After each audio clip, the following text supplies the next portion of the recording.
E aí, pessoal, bem-vindos a mais um vídeo explicativo do livro Os Mensageiros, do médium Chico Xavier, do espírito André Luiz. Nós estamos no capítulo 49, lembrando que são 51 capítulos, tá bom? Esse capítulo 49 chama-se Máquina Divina. Vamos lá. Não se passaram muitos minutos e estávamos ao lado do agonizante, cuja situação preocupava o clínico espiritual. Era um cavalheiro de 60 anos presumíveis que a leucemia aniquilava amorosamente. Há muitos dias se encontra em coma, explicou, mas temos necessidade de mais forte auxílio magnético para facilitar o desprendimento. No aposento, além de duas senhoras desencarnadas, a mãe do agonizante e uma parenta próxima, viam-se familiares encarnados dando mostras de grande aflição. Nosso orientador examinou o enfermo detidamente e sentenciou: nada resta senão a necessidade de concurso para o desligamento final. Aniceto, a seguir, recomendou observássemos o moribundo com atenção. Concentrando todas as minhas possibilidades, fixei o enfermo prestes a desencarnar. Notei com minúcias que a alma se retirava lentamente através de pontos orgânicos insulados. Assombrado, verifiquei que bem no centro do crânio havia um foco de luz mortiça, candelabro aceso às ondulações brandas do vento, enchia toda a região encefálica, despertando-me profunda admiração. Gente, então vamos lá. O cara estava moribundo, prestes a desencarnar com leucemia, e Aniceto, Vicente e André Luiz, Aniceto fez com que André Luiz e Vicente prestassem atenção no processo de desencarne desse nosso amigo, tá bom? Quando André Luiz começa a prestar atenção, ele vê que uma luz está bem no centro do crânio, e que essa luz, vocês vão ver aqui, aos poucos vai se apagando. É realmente é um desencarne lento. Eu diria até que seria quando os órgãos vão parando, né, vão cessando. E vocês vão ver a luta, né, do nosso organismo para que isso não ocorra, né? A luz que você observa, disse o instrutor, a mente, para cuja definição essencial não temos por agora conceituação humana. Notando minha estranheza, Aniceto colocou-me a destra na fronte, transmitindo-me vigoroso influxo magnético, e acentuou. Quer dizer, essa luz que ele falou assim, essa luz que você observa é a mente do encarnado. E aí ele colocou a mão direita dele na fronte, né, do doente, né, para que ele conseguisse, através do magnetismo, ver e tentar absorver tudo aquilo que estava acontecendo, que ele estava sentindo no desencarne, o encarnado, tá?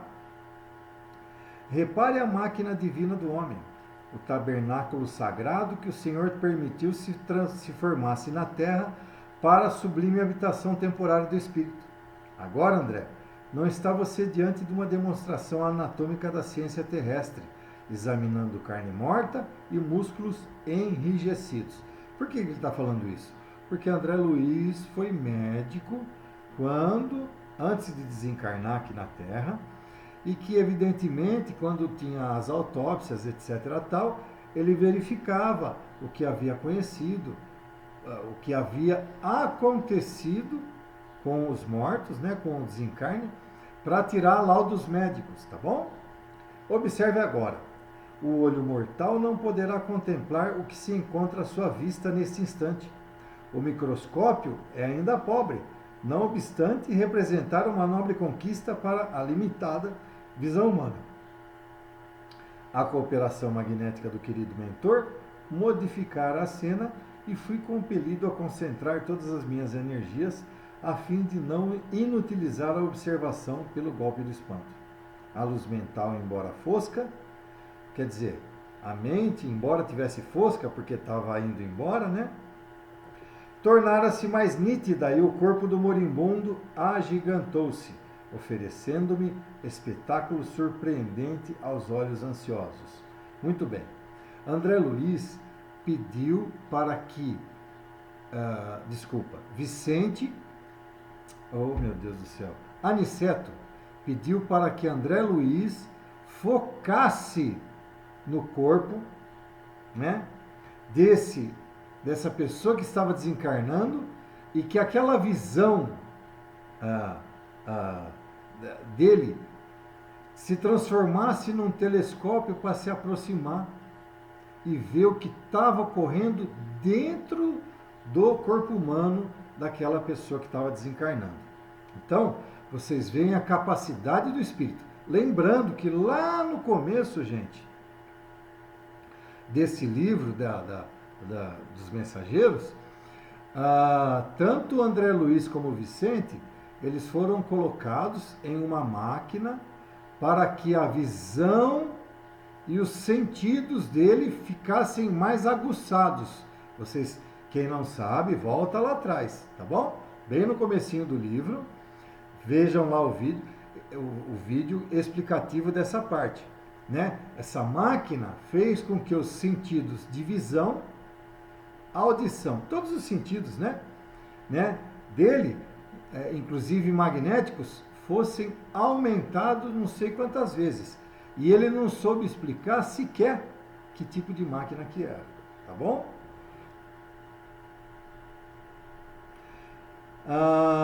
Parecia-me o corpo agora maravilhosa usina dos mais íntimos detalhes. O quadro científico era simplesmente estupefativo. Identificava em grandes proporções os 9 sistemas de órgãos da máquina humana. O arcabouço ósseo, a musculatura, a circulação sanguínea, o aparelho de purificação do sangue consubstanciado nos pulmões e nos rins, o sistema linfático, o maquinismo digestivo, o sistema nervoso, as glândulas hormonais e os órgãos dos sentidos. Quer dizer, ele começou a ver tudo isso dentro do organismo humano dele. Tal revelação histológica era diferente de tudo que eu poderia sonhar nos meus trabalhos de medicina, quando ele estava na Terra encarnado. A circulação do sangue semelhava-se a movimento de canais vitalizadores daquele pequeno mundo de ossos, carne, água e resíduos. Milhões de organismos microscópicos iam e vinham na corrente empobrecida de glóbulos vermelhos. Por que tinha poucos glóbulos vermelhos, gente? Lembrando que ele tinha leucemia. Então, o excesso de glóbulos brancos estava dominando, né? Os glóbulos brancos estavam dominando e ele estava com um número bem menor de glóbulos vermelhos do que deveria estar. Presenciava a passagem de formas esquisitas à maneira de minúsculas embarcações carregadas de bactérias mortíferas. Elementos maiores da flora microbiana transformavam-se em pequeninos barcos hospedando feras minúsculas a centenas. Invadiam todos os núcleos organizados. Os órgãos como os pulmões, o fígado e os rins estavam sendo assaltados irremediavelmente por incalculável quantidade de sabotadores infinitesimais. E à medida que se consolidavam os micróbios invasores em determinadas regiões celulares, alguma coisa se destacava lentamente da zona atacada, como se um molde sempre novo fosse expulso da forma gasta e envelhecida, reconhecendo eu, desse modo, que a desencarnação se operava por meio de processo parcial, facultando-me ilações preciosas. Reparei que algumas glândulas faziam desesperado esforço para enviar aos centros invadidos determinadas porções de hormônios que eram incontinenti absorvidos pelos elementos letais. O plasma sanguíneo figurava-se líquido, estranho e gangrenoso. O que ele acabou de dizer aqui, André Luiz?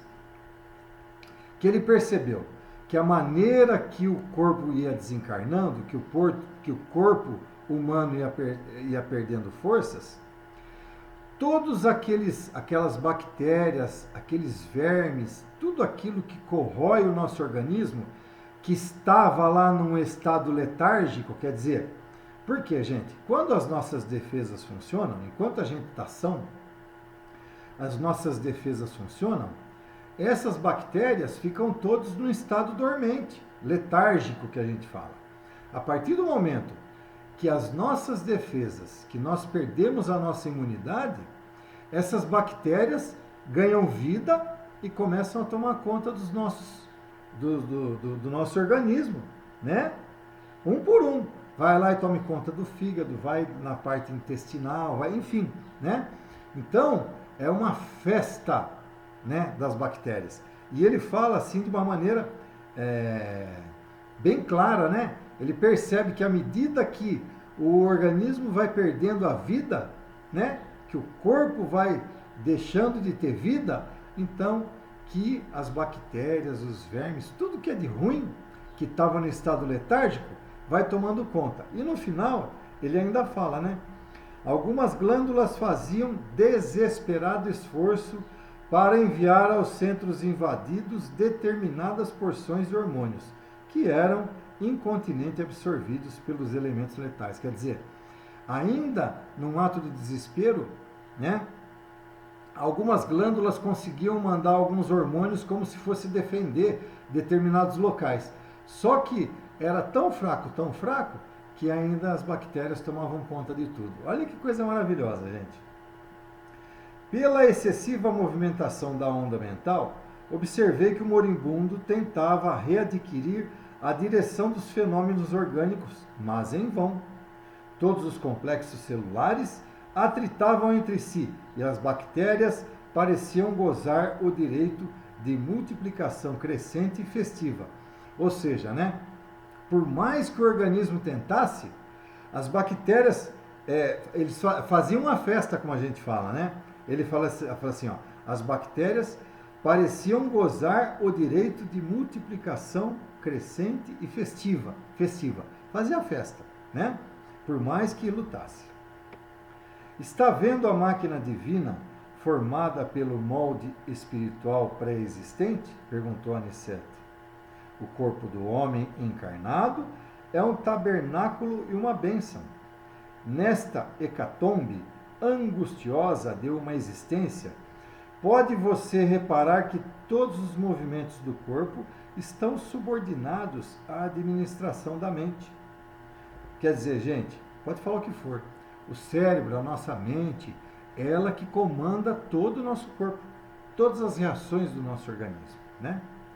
O organismo vivo, André, representa uma conquista laboriosa da humanidade terrestre, no quadro de concessões do Eterno Pai.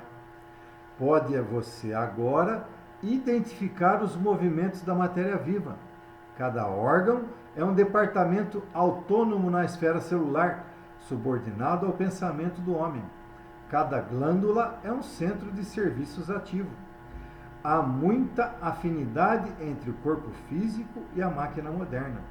São ambos impulsionados pela carga de combustível, com a diferença que no homem a combustão química obedece ao senso espiritual que dirige a vida organizada. Olha isso, gente. À medida que, o que ele quer dizer aqui? Que a gente vem falando todos esses capítulos. A nossa faixa vibracional espiritual, quanto mais elevada, mais faz com que o nosso organismo humano funcione. Ele acabou de dizer isso aqui. Ó, são ambos impulsionados pela carga de combustível, com a diferença de que no homem a combustão química obedece ao senso espiritual que dirige a vida organizada. Ou seja, quanto mais praticarmos o bem, a caridade, mais elevarmos os nossos pensamentos, trabalharmos com a nossa reforma íntima, melhor a gente vai se portar, menos a gente vai sofrer com o nosso organismo, com menos doenças.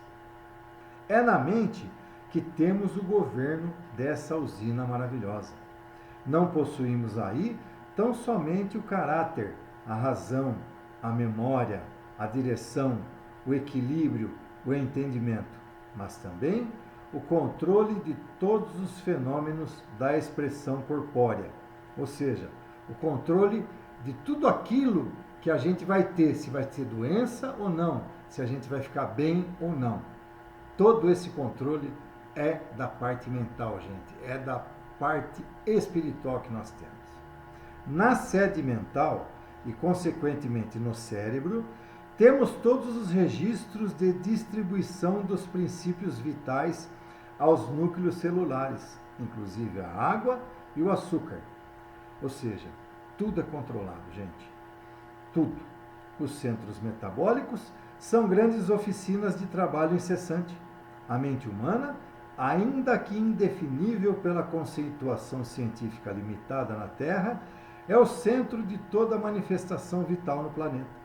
Cada órgão, cada glândula, meu amigo, integra o quadro de serviço da máquina sublime, construída no molde sutil do corpo espiritual pré-existente. E por isso mesmo, chegará o tempo em que a ciência reconhecerá qualquer abuso do homem como ofensa causada a si mesmo. Ou seja, na hora em que o homem se aperfeiçoar mais espiritualmente, ele vai entrar na faixa de entendimento que qualquer abuso que ele fizer está errado. Não como os dias de hoje. Vamos dizer assim, eu sou réu, confesso. Eu adoro doce. Não deveria comer tanto, né? Quem que não gosta do bacon? Mas é gorduroso, enfim, né? Esses abusos, o dia que a gente tiver uma elevação moral, espiritual maior, nós não iremos praticar, porque nós vamos entrar na faixa de entendimento que faz mal e causa doença. A gente sabe disso, mas mesmo assim continua a cometer esse erro, né? A usina humana é repositório de forças elétricas de alto teor construtivo ou destrutivo. Cada célula é minúsculo motor, trabalhando ao impulso mental. Aniceto calou-se por momentos, e enquanto eu via, aterrado, os mais estranhos fenômenos microbianos no corpo do moribundo, volveu ele a palavra educativa. Quer dizer, Aniceto parou de conversar com ele. E André Luiz continuava a ver, assim, porque a visão que André Luiz era microscópica. Então ele via tudo o que os micróbios, as bactérias estavam fazendo, causando mal ao organismo humano. Como ele não tinha essa visão e começou a ter, ele ficou assustado, né? Ele fala que eu via aterrado, quer dizer, ele estava muito assustado com o que ele estava vendo. Vemos aqui um irmão no momento da retirada. Repare a incapacidade dele para governar as células em conflito. A corrente sanguínea transformou-se em veículo de invasores mortíferos que não encontraram qualquer fortificação na defensiva. Quer dizer, a parte imunológica dele já tinha ido embora. Observe e identificará milhões de unidades da tuberculose, da lepra, da difteria, do câncer, que até agora estavam contidos nos porões da atividade fisiológica pela defesa organizada e que se multiplicam assustadoramente de par com outros micróbios tão prolíferos quão terríveis. Então vocês perceberam, né, gente? Que ele fala assim, enquanto tinha a defesa organizada, ou seja, enquanto nós tínhamos, o corpo estava são e tinha o controle da imunidade, estava tudo em ordem. Depois que ele perdeu essa organização da defesa, todos os micróbios e bactérias tomaram conta do corpo. A nutrição foi interrompida. Não há possibilidade de novos suprimentos hormonais. O agonizante retrai-se aos poucos e ainda não abandonou totalmente a carne, por falta de educação mental. Ou seja, gente, percebe-se que a pessoa era extremamente materialista. Porque o que Aniceto quis dizer aqui? Ele está, sim, totalmente entregue. O organismo humano dele já se entregou totalmente, mas ele é tão apegado àquele corpo de carne, que ele não se entrega, entendeu? Então, ele já deveria, aqui Aniceto dá bem a entender, que ele já deveria ter desencarnado, ter deixado os despojos do corpo humano e ter saído, mas, no entanto, ele não se entrega. Ó, o agonizante retrai-se aos poucos e ainda não abandonou totalmente a carne, por falta de educação mental, tá vendo? Porque ele não tinha elevação moral suficiente para isso. Vê-se pelo excesso de intemperança das células, sobre as quais não exerce nem mesmo um controle parcial, que este homem viveu bem distante da disciplina de si mesmo. Seus elementos fisiológicos são demasiadamente impulsivos, atendendo muito mais ao instinto que ao movimento da razão concentrada. A falar verdade, este nosso amigo não se está desencarnando, está sendo expulso da divina máquina, na qual, pelo que vemos, não parece ter prezado bastante os sublimes dons de Deus. Ou seja, ele cometeu muitos erros, seja na alimentação, seja no seu modo de vida, né? E por isso ele está tão apegado ao corpo. Isso é que a gente chama do terra-terra. E aqui Aniceto deixa bem claro, não é ele que está deixando o corpo dele. Ele está sendo expulso, porque o corpo humano dele está esgotando o tempo de vida.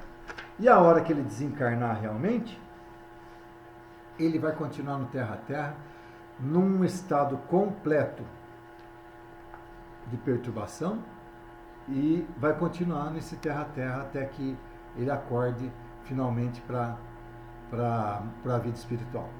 Tá bom? É isso aí, gente. Fim do capítulo 49, chamado Máquina Divina.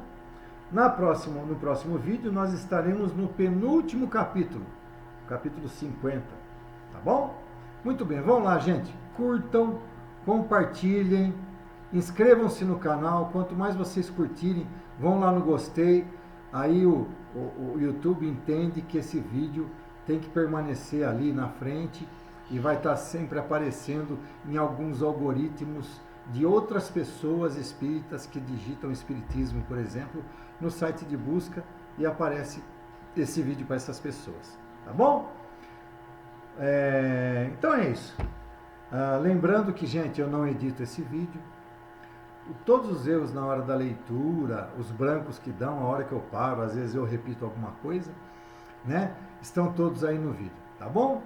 Um abraço a todos e até o próximo capítulo.